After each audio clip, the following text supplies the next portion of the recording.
নমস্কার। আজকের যে সেশনটা আমি রেকর্ড করছি মেইটেল ওয়েলের 6 নম্বর সেশন। এটা আমি একটা ধ্যান কেন্দ্রেতেই আছি। তো সেটা আপনারা দেখতে পাচ্ছেন একটা শান্ত পরিবেশ। তো আজকের যে বিষয় সেটা হচ্ছে গিয়ে পরীক্ষার ধ্যান।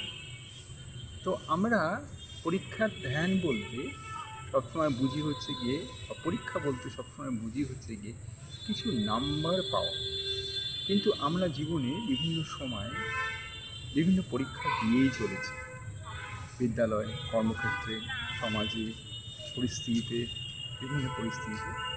তো সেটাই হচ্ছে গিয়ে আমাদের সেই সমস্ত পরিস্থিতিতে নিজেদের আত্মপ্রকাশ করা।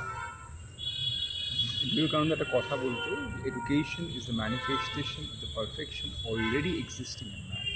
মানে আমার মধ্যে যে পরিপূর্ণতা আছে সেটাকেই প্রকাশ করাটাই হচ্ছে গিয়ে পরীক্ষার ধ্যান, এবং সেটাই আজকে মেডিটেট ওয়েলের বিষয়।